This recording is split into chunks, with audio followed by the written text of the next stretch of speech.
Welcome back viewers, आप देख रहे हैं वीकेंड का सबसे चर्चित कार्यक्रम ये देश है हमारा, और इस दौर में होंगे जनता के सवाल, नेताओं के जवाब।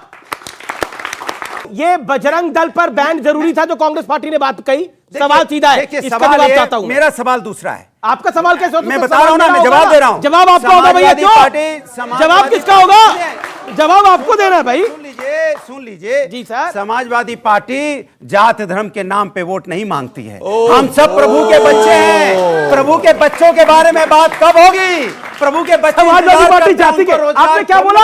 दोबारा रिपीट करिए प्लीज प्लीज प्लीज, दोबारा रिपीट करिए।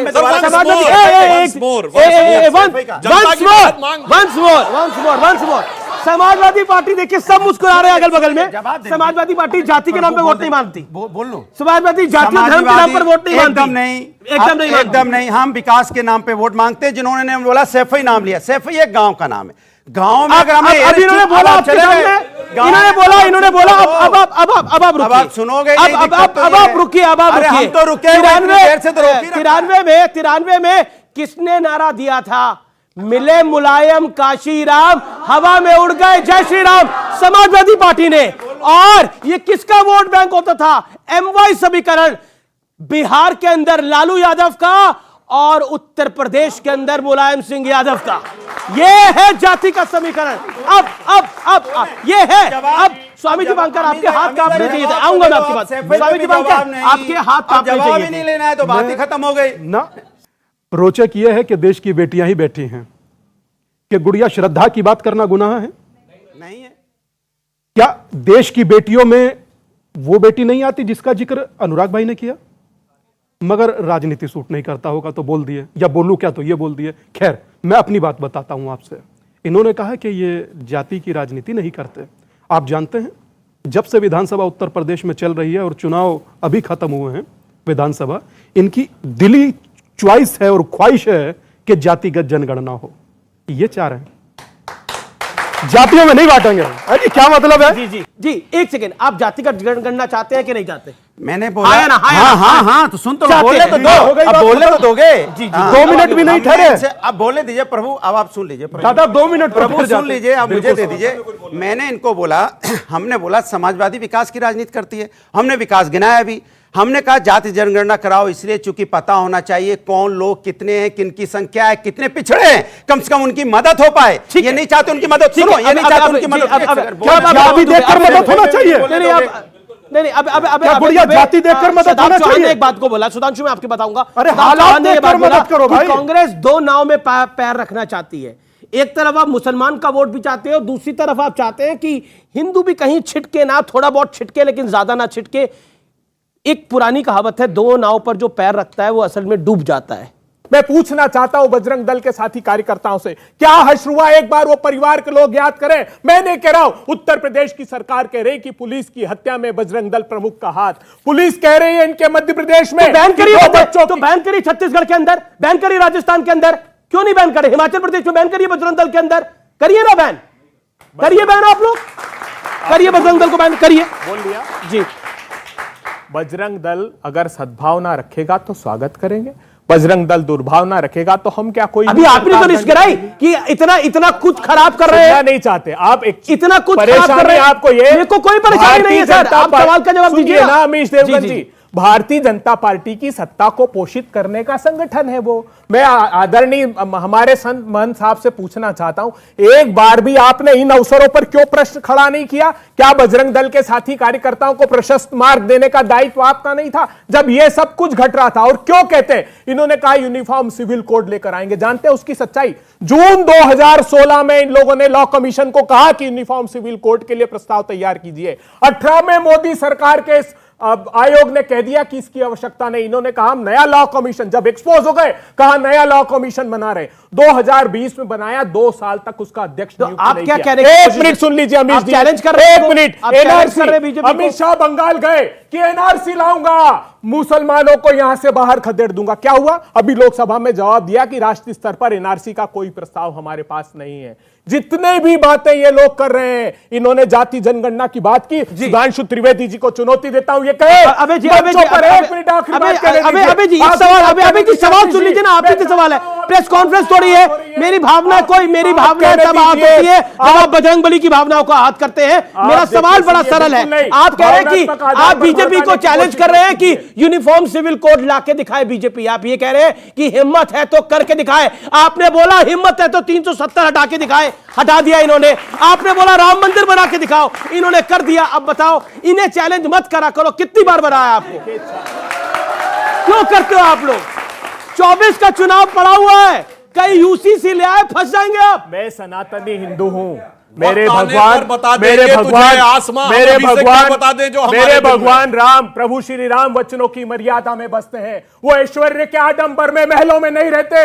वो 14 वर्ष तक वचन की मर्यादा की रक्षार्थ महल को तज कर वन में गमन कर जाते हैं। वो भगवान प्रभु श्री राम है। ये रोज वचनों को तोड़कर सत्ता का भोग करने वाले, ये राम के अनुयायी नहीं हो चलिए, सकते। आपने महल की भगवान बात प्रभु करी, श्री राम महल की बात करी, तो भगवान महल प्रभु में तो श्री राम- आजकल एक ही महल की चर्चा है, जिसके ऊपर सुधांशु त्रिवेदी ने प्रेस कॉन्फ्रेंस करी, और उस महल में खुलजा सिम सिम जैसे गेट लगे हैं। वो महल आपने देखा होगा, लेकिन तस्वीरें उसकी देखी होंगी। जी जी जी, प्रभु राम की बात कही जी। प्रभु राम जब टाट में बैठे हुए थे 2006-7 में, प्रदेश में इनकी सरकार, केंद्र में इनकी सरकार, उस तिरपाल की मरम्मत नहीं करवाई गई, उसके लिए कोर्ट जाना पड़ा ताकि वो तिरपाल लगाए। आज आके कहते हैं कि महल में रहने की बात, करने की बात। इनके साथ इसीलिए ये स्थिति है। जानते हैं इनके साथ समस्या क्या है? चलती चक्की देख के दिया कबीरा रोए, दो पाटन के बीच में साबुत बचे न कोई। जी जी। अब मैं स्मृति ईरानी ने प्रियंका गांधी वाड्रा पर क्या बोला है। हालांकि प्रियंका गांधी वाड्रा रणथंभौर चली गई है जैसी जानकारी है, लेकिन स्मृति ईरानी ने प्रियंका गांधी वाड्रा और बजरंग बली के विषय में क्या बोला है, सुनिए। इस समय की बड़ी ब्रेकिंग स्टोरी है। 2019 के लोकसभा के अमेठी के चुनाव में मैंने श्रीमती वाड्रा को नमाज अता करते हुए देखा था सड़क पर। अब हम सब जानते हैं कि जो इस्लाम धर्म में विश्वास करते हैं वो मूर्ति के उपासक नहीं हो सकते, मंदिर का निर्माण नहीं कर सकते। तो जब उनकी सर्वे सर्वा मुखिया ही मूर्ति पूजन के विरोध में है, मंदिर के विरोध में है, तो क्या डीके शिव कुमार ऐसा वादा कर सकते हैं? अब स्मृति ईरानी ने बोला है कि नमाज अदा कर चुकी हैं प्रियंका जी, तो फिर बचता क्या है बचाने को?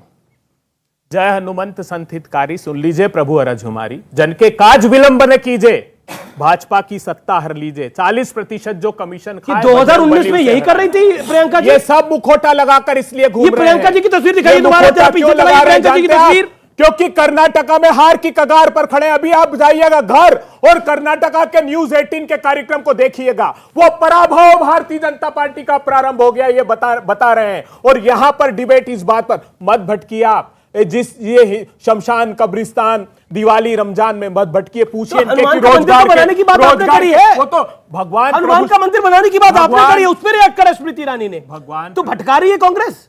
भगवान प्रभु श्री राम आस्था के आश्रय में बसते हैं। भगवान प्रभु श्री राम सद्भावना और शांति में बसते हैं। भगवान प्रभु श्री राम केवट की नाव में, शबरी के गांव में बसते हैं, उन्माद में और अलगाव में नहीं बसते। पहली चीज तो जो पिक्चर से प्रतीत होता है वो नमाज पढ़ने की नहीं, वो कहीं मजार पे है। और वहां पर तो प्रधानमंत्री जी भी जाते हैं, बोरा समाज की मस्जिद में जाते हैं, तो मस्जिद में जाते हैं प्रधानमंत्री, तो ये मस्जिद की फोटो नहीं है। और इस तरह की चीजों को लेकर के अगर कोई प्रेम से जा रहा है, उस चीजों को गलत तरीके से इंटरप्रेट नहीं करना चाहिए। लेकिन कांग्रेस सरकार में आएगी तो क्या मंदिर बनाएगी पलट के कोई कि हम मस्जिद बनाएंगे? तो देश की सड़कें कौन बनाएगा, अस्पताल कौन बनाएगा? सब मंदिर खेलेंगे, सॉफ्ट हिंदुत्व करना चाह रहे हैं। आखिरी चीज, ये जो एनकाउंटर्स के ताल्लुक से एक बात कहूंगा, मुझे जितना असद के एनकाउंटर का मैं विरोधी हूं, उतना ही अनिल दुजाना के एनकाउंटर के विरोधी हूं, क्योंकि रूल बाय लॉ होना चाहिए, रूल बाय गन नहीं होना चाहिए। तीसरी चीज, आज सुधांशु जी बता दें कि हनुमान जी को जिसने मुसलमान कहा था कि हनुमान जी मुसलमान थे, उस पर आपका क्या स्टैंड है? और शायद वो आपके लखनऊ के ही रहने वाले हैं, तो हनुमान जी को मुसलमान भाजपा बताए। बुक्कल नवाब। तो बुक्कल नवाब को पार्टी से कम निकाला। कहां बुक्कल नवाब के चक्कर में पड़े? आपको लग रहा है हनुमान जी मुसलमान हो गई तो फिर आप कहां बुक्कल नवाब के चक्कर में पड़ गए? कहां बुक्कल नवाब के चक्कर में पड़ गए आप? बुक्कल नवाब के चक्कर में ये भी बढ़ के बचता ही रहे होंगे। बुक्कल नवाब के चक्कर में पड़ के ये लोग भी बचता ही रहे होंगे। लेकिन आपको लगता है, अगर आपको लगता है हनुमान जी मुसलमान, एक सेकेंड, हनुमान जी मुसलमान थे तो दिया सरसों के तेल का मंगलवार को आप भी जला लिया कर। बिल्कुल सही बात है। नहीं, बिल्कुल सही बात। हम तो चला लो, जितने भी खत्म हो सुनिए, जाए। सुनिए, जो हम तो जितने भी आराध्य जिसकी हैं, जैसी धारणा वैसे मान ले हाँ, भाई। हमारी धारणा है जो जितने भी क्या धारणा है आपकी? जितने आप भी- तो खुद चौहान हो। अरे घर वापसी की है स्वेच्छा से, इसीलिए तो बता रहा हूँ। ये पूरी बात सुन लीजिए। अब न जितने चूक भी आराध्य चौहान, हैं, अब न चूक चौहान, जितने भी चूक आराध्य रहे हैं, हैं हम सर। सबका सम्मान करते हैं। आप चूकते चले जा चलिए रहे हैं। चलिए, अनुराग भाई का बहुत क्लियर स्टैंड है। क्षण भर पहले वो जातिवाद की कोई राजनीति नहीं कर रहे थे, दूसरी बार में वो गणना चाह रहे थे। अभय भाई से मैं ये पूछना चाहता हूं कि अभय भाई, कांग्रेस जातिगत जनगणना और हिंदुओं को जातियों में बांटना चाहती है? बहुत अच्छा जवाब, प्रश्न जवाब, किया, बहुत जवाब। ही अच्छा प्रश्न किया। कांग्रेस मल्लिकार्जुन खड़गे वैसे कह चुके हैं। कांग्रेस पार्टी ने जातिगत जनगणना कराई थी, लेकिन भारतीय जनता पार्टी की सरकार आई, उसने उसको डिस्क्लोज नहीं किया। यह कह दिया सुप्रीम कोर्ट में बाकायदा एफिडेविट देकर, इन्होंने कहा कि 2016 में उसकी हार्ड डिस्क हमको सरकार को दी गई थी, हमने एक पनागरिया कमेटी को गठित किया था, आप आश्चर्य करेंगे उसका एक भी सदस्य नहीं बनाया और 5 साल तक एक भी मीटिंग उसकी नहीं की, और आज भी शपथ पत्र देकर कह दिया नहीं कराना चाहते। जातिगत जनगणना इसलिए आवश्यक है कि उनको पिछले हुए हजारों वर्षों की जो दास्ता सह कर आए हैं उनको अगर आगे नहीं लाए, हिंदुस्तान आगे ही इसलिए आया है कि उस दास्ता के बाद उनको उनका अधिकार केरल स्टोरी पर मैं आता हूं। एक मिनट में इसमें जवाब देना चाहता हूं। जी जी, सुधा, सुनिए, एक 30 फैक्ट सेकंड, बताना 30 चाहता सेकंड, शार्प 30 हूं। सेकंड। भारत के इतिहास में आखिरी जातिगत जनगणना कब हुई है? 1931। उसके बाद क्यों नहीं हुई? जब आजादी मिली तो कांग्रेस का स्टैंड था कि जातिगत जनगणना नहीं होनी चाहिए, क्योंकि समाज के अंदर जात पात की बात नहीं होनी चाहिए। और आज ये महात्मा गांधी की कांग्रेस से आते आते राहुल गांधी की कांग्रेस तक इतने बदल गए कि अपने ही स्टैंड पे पलट गए। यही बोल दो कि हम नहीं चाहते। अरे सुनिए, अभी बीजेपी से पूरी बुलवा बात दीजिए, नहीं होने चाहते। दीजिए, ठीक है, जवाब आएगा। बुलवा दीजिए, प्रभु बुलवा दीजिए कि हम नहीं चाहते। बोल दे खाली। अच्छा, बुलवा तो दो, बोलने तो दो, बोलने तो दो। दो नहीं, खाली बोल दो। बहुत देर से घुमा रहे हैं, बहुत देर से इधर अरे घुमा रहे हैं। बोलने तो दो। एक चीज, क्या आप लोग जातिगत जनगणना चाहते हैं? हो गई तो सर, पब्लिक नहीं चाह रही, देश नहीं चाह रहा भाई। आप लोग चाहते हैं क्या? खड़े होके जवाब दीजिए, खड़े होके जवाब दीजिए। क्या आप बंटना चाहते हैं? अब क्या आपसे आप पूछना जातियों में चाहते हैं। बंटना चाहते हैं? हम तो कहते हैं, सुनिए सुनिए, जात पात पूछे नहीं कोई, हरि को भजे तो हरि का होई। अच्छा, ठीक अब है। सुनिए एक लाइन और। जी, जी, जी। एक बात इनकी मानता हूं, ये जात की बात नहीं करते, जानते क्या है? अरे भाई, समाजवादी पार्टी आपके समर्थन में बोलना, अरे आपके समर्थन में बोलना। अभी कह रहे थे, अभी आपके सामने अब कह रहे थे कुछ देर पहले, इधर आओ भाई, इधर आओ, आगे आओ, आगे आओ। अभी कुछ देर पहले कह रहे थे कि जाति की बात मत करना, और अभी कह रहे हैं कि जातिगत जनगणना करवा दो। जाति जनगणना मतलब समाज का उद्धार, पता चला कौन ए, किस जात का, इतनी- कौन कितने इतनी- लोग हैं, इतनी- उनको कैसे आगे इतनी- बढ़ावे। इतनी- लेकिन बीजेपी वाले नहीं बोल रहे हैं, चाहते हैं कि नहीं क्या चाहते। मतलब है जात इधर गिनने घुमा का? दिया, उधर घुमा दिया। ये जात गिनने की बात कर रहे हैं? अनीश, एक सेकंड, पीछे, अनीश, मैं देखिए, आप इनका रहस्य नहीं समझ पाए। अच्छा, आप बता दीजिए। इनको जाति की गणना चाहिए, इनको आपको जाति नहीं चाहिए। चाहिए? अब पूरी बात हो रही है, अच्छा, सब शांति से अच्छा, अपने ठीक। बैठो। फिर कि बता दीजिए। इनको सत्ता सत्ता बनाया चाहिए। ये जात की बात नहीं भी करते, जात की बात करते भी हैं। कैसे? सत्ता पाने के लिए जात की बात, और जब सत्ता आ जाए तो जाति नहीं, सिर्फ परिवार की बात।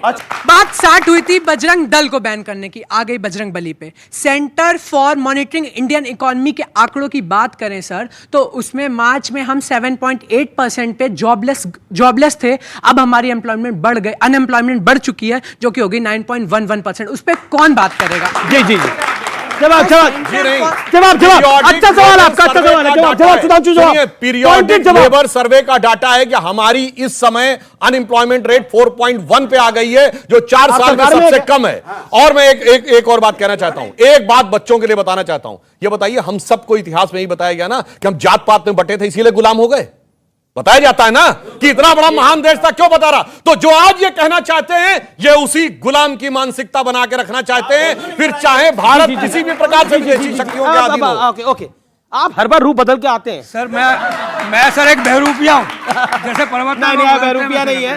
नहीं मतलब पिछले दिनों आप देवांत लग रहे थे, आज तो मतलब राजेंद्र कुमार टाइप लग रहा है। शुक्र है सर, शुक्र है आपका जीवन नहीं बनाया, प्राण नहीं बनाया। जी जी जी जी। देखिए सर, आपके में लिखा है जय बजरंग बली। जी। हम छोटे होते थे सर, आप भी छोटे होते होंगे, ये भी छोटे होंगे।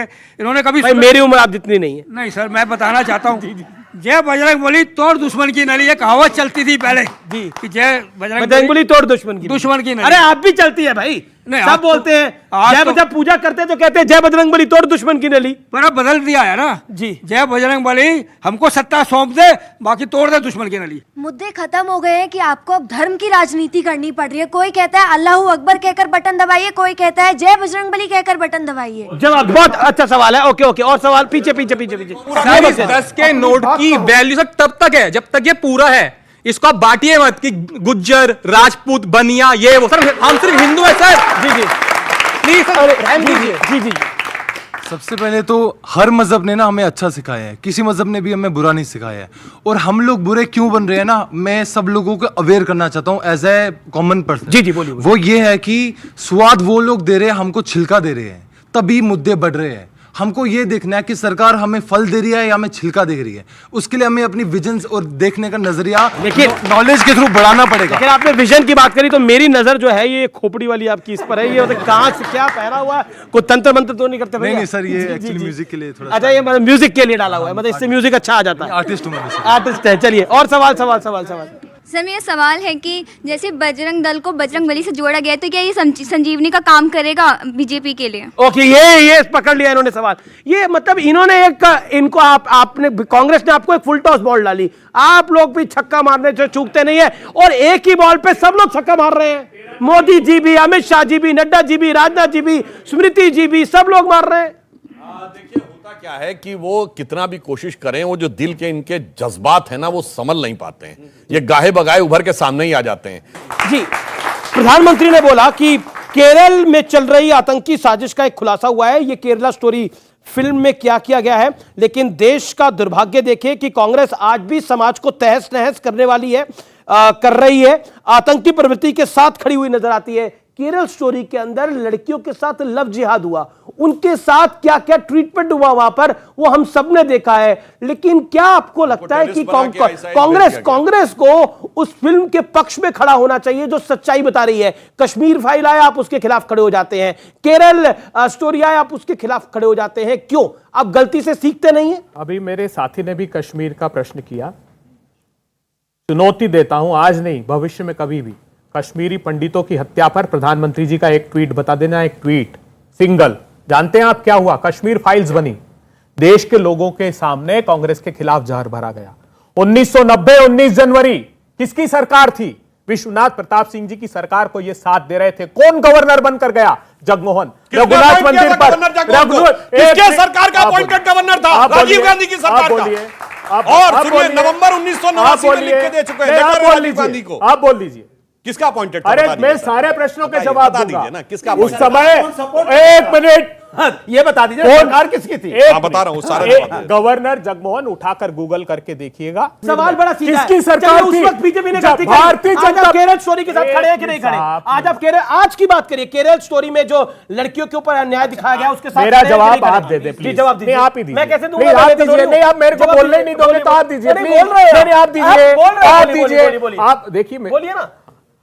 हर वक्त जब कश्मीर में यह हुआ तब भारतीय जनता पार्टी की सरकार थी। आज क्या हो रहा है? रजनी बाला, एक स्कूल टीचर जिसकी हत्या की रजनी बाला की। माखनलाल मिंद्रू 90 के दशक में भी घाटी छोड़कर नहीं गए, उनको दुर्दांत आतंकवादियों ने मार डाला। जी जी, जितने वहां पर आज टारगेटेड किलिंग हो रही है, भारतीय जनता पार्टी की सरकार में मुंह खोलने को तैयार नहीं है। इसका जवाब कौन देगा? और कश्मीर फाइल बना दी कांग्रेस के खिलाफ। सामने आने से दिक्कत है किसी को? ये कश्मीर फाइल कांग्रेस के खिलाफ सुनिए, समझ में नहीं आ रहा। मैं 2014 से जब लोग आईसिस के पूरी तरह से जानकारी भी नहीं थे, आईसिस के कुत्तों के खिलाफ जब से हम बोल रहे हैं कि उस तरह के लोगों को हम भारत में कभी कामयाब नहीं होने देगा भारत का मुसलमान। अरे सदाब चौहान बोल रहे हैं कांग्रेस को क्या तकलीफ थी बोलने में? दीजिए मुझे जी। हम कोई इफ एंड बट कांग्रेस की तरह नहीं है दो नाव में सवारी। हमारा स्ट्रेट फॉरवर्ड है कि भारत की सेना आईसिस के कुत्तों को भारत की सीमा में घुसने नहीं देगी, और भारत का मुसलमान उनकी आइडियोलॉजी को रिजेक्ट करता है, अपने पैरों तले को चलता है। लेकिन जो फिल्म बनाई जा रही है कश्मीर फाइल, और ये दोनों हेट प्रोपेगेंडा है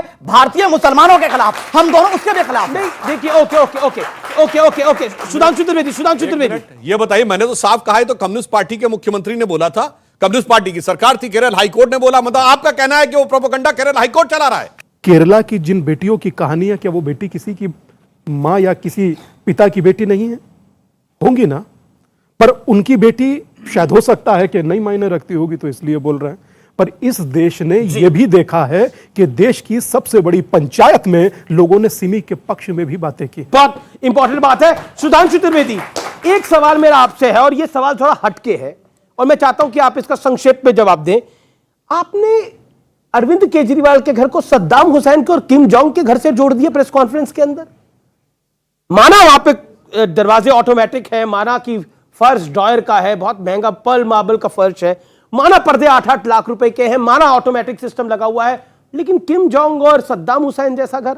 देखिए, इतना नहीं है, 1 करोड़ रुपए के पर्दे और जो टाइल्स लगे हैं वो वियतनाम के टाइल्स हैं जो सबसे बेहतरीन माने जाते हैं। महत्वपूर्ण क्यों था जानते हैं क्यों बोला? क्योंकि ये वो लोग हैं जो ये कह के आए थे, मैं कोट अनकोट बोल रहा हूं, 27 अक्टूबर 2013 का केजरीवाल जी का ट्वीट देख लीजिएगा। शीला दीक्षित जी के घर में 10 एसी लगे हैं, मुझे तो यह पता लगा है कि बाथरूम में भी एसी लगे हैं।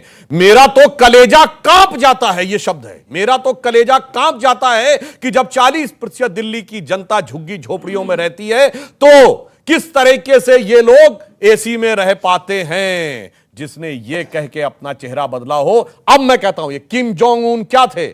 इनके पिताजी के पिताजी कम्युनिस्ट थे ना, यही गरीबों से वादा करके आए थे और फिर अपना जाके ये बनवाया। इसलिए मैं कहना चाहता हूं गरीबों के साथ जिन्होंने छल किया है उन लोगों ने जाके स्थिति की और केजरीवाल उसी के प्रतीक है। इसीलिए मैंने वो पंक्ति भी बोली थी कि विद्युत की चकाचौंध में देख दीप की लौ रोती है, अरे हृदय को थाम महल के लिए झोपड़ी बली होती। व्यूअर्स, अब बात देश में शुचिता की राजनीति का डंका पीटकर वोट मांगने वाले अरविंद केजरीवाल जी की। अरविंद केजरीवाल का घर आजकल टॉक ऑफ द टाउन है। कुछ दिन पहले तक तो सिर्फ चर्चा थी कि अरविंद केजरीवाल के घर में 45 करोड़ रुपए खर्च किए गए हैं। चर्चाएं यह भी थी कि घर में करोड़ों के ऑटोमेटिक पर्दे, ऑटोमेटिक दरवाजे, लाखों के कालीन और दीवारों पर लाखों की नक्काशी की गई है। ऐसी सुख सुविधाएं तो शायद सद्दाम हुसैन और किम जोंग के महल में ही होंगी, ऐसा बीजेपी कहती है। हालांकि मैंने तो उनके महल नहीं देखे, लेकिन यह दावा कुछ तस्वीरों और वीडियोस के जरिए भारतीय जनता पार्टी ने कर डाला है। इतना ही नहीं, कांग्रेस नेता पवन खेड़ा ने तो अरविंद केजरीवाल के घर को डेथ ऑफ डेमोक्रेसी तक बता दिया है। Museum of the death of democracy जी, इसका नाम ये रखना चाहिए जी। लोकतंत्र की हत्या का म्यूजियम है ये। बड़ा घर नहीं लूंगा, सुरक्षा नहीं लूंगा, बड़ी गाड़ी नहीं लूंगा, भ्रष्टाचारियों को जीने नहीं दूंगा। आप सबने भी ये कहानियां सुनी होंगी। अरविंद केजरीवाल ने देश को न जाने क्या क्या हसीन सपने दिखाए थे, लेकिन उनके घर को देखकर यकीन नहीं होता ये उन्हीं अरविंद केजरीवाल जी का घर है जो कभी अपने मफलर, याद होगा आपको, अपना मफलर और अपने सैंडल के लिए फेमस थे, लेकिन आज वो अपने आलीशान घर के लिए फेमस हो चुके हैं, क्योंकि अब तो उनके घर में खुलजा सिम वाले ऑटोमेटिक दरवाजे हैं। मेरा आप दर्शकों से सवाल है कि टीवी पर ऐसा घर इससे पहले आपने किस नेता का देखा? छत्तीसगढ़ के सीएम का घर मैंने देखा है, भूपेश बघेल का, वो ऐसा नहीं है। यूपी के सीएम योगी आदित्यनाथ के घर में गया हूं, बेहद साधारण तरीके से योगी आदित्यनाथ रहते हैं। ममता बनर्जी का घर मैंने देखा है, बेहद सामान्य ढंग से वो रहती है। यहां तक कि देश के प्रधानमंत्री के घर में गया हूं, राष्ट्रपति के घर को मैंने देखा है, राष्ट्रपति भवन को देखा है। ऐसी सुख सुविधाएं वहां किसी ने नहीं देखी होंगी जैसी अरविंद केजरीवाल के घर में इस समय दिख रही हैं। यानी यकीन मानिए, जितना हैरान आप इस महलनुमा घर को देखकर हो रहे हैं, उससे ज्यादा हैरान ये जानकर होंगे कि इस घर में अधिकतर निर्माण 2020 से 2022 के बीच हुआ। यानी जब दिल्ली की सांसें कोरोना में उखड़ रही थी, अरविंद केजरीवाल के घर में 5 स्टार होटल जैसी लाइटनिंग वाला लिविंग रूम बन रहा था। जब अस्पतालों में बेड्स के लिए लोग तरस रहे थे, आप तरस रहे थे, तब अरविंद केजरीवाल के घर में लिफ्ट को चमकाया जा रहा था, टॉयर मार्बल लगाया जा रहा था। जब लोग सरकार से उम्मीद लगाए हुए थे, तब केजरीवाल जी के घरों में करोड़ों रुपए की स्वचालित यानी ऑटोमेटिक सुख सुविधाएं इंस्टॉल हो रही थी। उस दौर में केजरीवाल सरकार ने कभी कर्मचारियों की सैलरी देने के लिए केंद्र सरकार से 5,000 करोड़ रुपए की मांग की, तो कभी एमसीडी के लिए फंड मांग डाला, तो कभी किसी और बहाने पैसों की मांग की। यानी दिल्ली को चलाने के लिए केंद्र से मदद मांगी, लेकिन अपने घर को चमकाने के लिए फंड्स का जुगाड़ होता रहा। हैरानी की बात यह है कि जो माननीय मलेरिया से लेकर कोरोना तक, कोरोना मैनेजमेंट तक और सियासत से लेकर युद्ध तक हर मुद्दे पर एक्सपर्ट्स कमेंट्स देते हैं, वो अपने इस आलीशान आशियाने पर पिन ड्रॉप साइलेंस में क्यों डूबे हैं। लेकिन फैक्ट ये है व्यूअर्स, आज मैं आपके साथ शेयर कर रहा हूं, अरविंद केजरीवाल के इस मौन मुद्रा के पीछे जो करोड़ों रुपए वाला शोर है, वो देश का असली आम आदमी पूरे ध्यान से सुन रहा है और समझ भी रहा है। फिलहाल इस कार्यक्रम को मैं यही समाप्त करता हूं। उम्मीद है आज का कार्यक्रम और यह निष्कर्ष आपको जरूर पसंद आया होगा। फिलहाल इतना ही। नमस्कार, शुभ रात्रि।